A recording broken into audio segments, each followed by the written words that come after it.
अगर आपका Excel data देखने में मेसी लगता है या फिर नंबर्स लेफ्ट राइट घूमते रहते हैं और एक्सेल प्रोफेशनल नहीं दिखता, देन प्रॉब्लम एक्सेल में नहीं, फॉर्मेटिंग में है।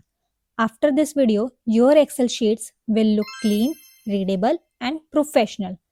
Welcome back to Excel for absolute beginners part 2। अगर आपने पार्ट 1 नहीं देखा, पहले बेसिक समझना इंपॉर्टेंट है। लिंक डिस्क्रिप्शन में मिल जाएगा। आज हम डेटा फॉर्मेटिंग सीखेंगे, one of the most underrated Excel skill.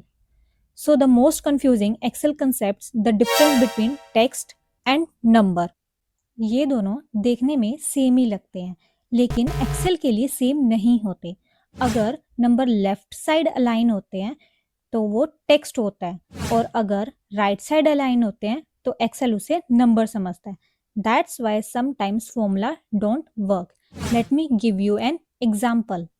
अब हम इसका सम फाइंड करते हैं यूजिंग सम फंक्शंस। मैंने सम फंक्शन लिया, एरे सेलेक्ट किया, से दिस, इसका आंसर 0 आ गया। दैट मीन्स एक्सेल इसे एज अ टेक्स्ट समझ रहा है। अब हम इसका सम फाइंड करते हैं सम फंक्शंस का यूज करके। सी, इसका सम फाइंड किया, इसका आ गया।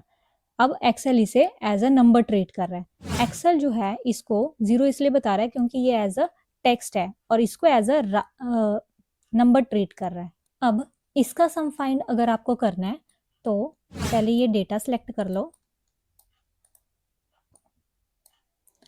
इस वार्निंग आइकन पे क्लिक करो। Now click on convert to number, see this, इसका सम आ गया। अब एक्सेल इसे एज अ नंबर ट्रीट कर रहा है। ये प्रॉब्लम तब आती है जब हम ये डेटा को किसी वेबसाइट से या किसी डॉक्यूमेंट से कॉपी पेस्ट करते हैं, तब एक्सेल जो है उसे एज अ टेक्स्ट समझ लेता है। तो ये आपको सेटिंग चेंज करनी पड़ती है। एक्सेल गलत नहीं होता, डेटा गलत फॉर्मेट में होता है। Now let's talk about alignment. Excel सिर्फ कैलकुलेशन के लिए नहीं होता, ये प्रेजेंटेशन के लिए भी होता है। टेक्स्ट को जनरली लेफ्ट अलाइन करता है एंड नंबर्स को राइट अलाइन करता है। अब आप देख रहे होंगे जो ये डेट है ये हैश हैश हैश शो कर रहा है। इसका मतलब ये नहीं है कि ये एरर है, इसका मतलब ये है एक्सेल के पास दिखाने के लिए स्पेस नहीं है तो इसे एरर शो कर रहा है। इसको जस्ट आप ड्रैग कर सकते हो, ये आपके नंबर्स प्रॉपरली विजिबल होंगे।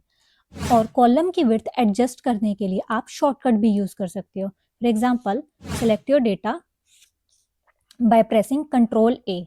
Now press Alt H O I C.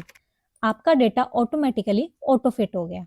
अगर आप सिंपली कॉलम्स को ऐसे ड्रैग करके करोगे तो ये बहुत टाइम कंज्यूमिंग है, इसलिए आप शॉर्टकट यूज कर सकते हो ताकि आपका टाइम सेव हो सके। आप मेरे सारे शॉर्टकट्स मेरी शॉर्ट वीडियोस में जाके देख सकते हो, मैंने पूरी सीरीज बनाई है शॉर्टकट्स के ऊपर। अब अगर आपने अपने डेटा में बॉर्डर लगाना है तो आप डेटा सेलेक्ट करो। नाउ होम टैब में जाके यहाँ इस एरो पे क्लिक करो, बॉर्डर्स आ जाएंगे। यहाँ पे आप जैसे मर्जी बॉर्डर लगा सकते हो। ऑर्डर बॉर्डर्स पे क्लिक करोगे तो ये सभी पे बॉर्डर लग गए। इससे जो आपका डेटा जो है थोड़ा प्रोफेशनल दिखता है। नाउ अब हेडिंग्स को बोल्ड कर सकते हो आप। हेडिंग सेलेक्ट करो, बोल्ड पे क्लिक करो, सी दिस, आपकी हेडिंग्स बोल्ड होगी। अब हेडिंग्स को सेंटर अलाइन करना इज वेरी वेरी इंपॉर्टेंट। इससे जो आपका एक्सेल है इंस्टेंटली प्रोफेशनल लगने लग जाता है। तो हेडिंग सेलेक्ट करो। नाउ अलाइनमेंट वाले पोर्शन में आओ, यहाँ पे क्लिक करो, सी दिस, आपकी जो हेडिंग्स है सेंटर अलाइन होगी। The small details are noticed even in interviews. अपने डेटा को और थोड़ा सा क्लीन बनाने के लिए, इंटरेस्टिंग बनाने के लिए आप कलर भी यूज कर सकते हो। लाइक ये हेडिंग सेलेक्ट करो, ये होम टैब में ही कलर वाले पोर्शन पे क्लिक करो, यहाँ से आप कोई भी कलर जो है सिलेक्ट कर सकते हो। मेक श्योर आप लाइट कलर रखो, वो ज़्यादा बेटर रहेगा। Here are some common beginners mistake. First, typing spaces inside numbers. Second, ignoring formatting completely. Professional Excel means clean plus consistent formatting. Now it's your practice task. Pick any raw data from internet and format them professionally. You cannot learn Excel without practice, so practice daily. If you are learning Excel for a job, this video is extremely important. In interviews, just by looking at your Excel file, the interviewer can tell whether you are beginner or confident user. If you want to learn Excel from zero, follow this series. Excel is a skill and skills are not built in one day. Learn a little every day and practice a little every day. See you in part 3.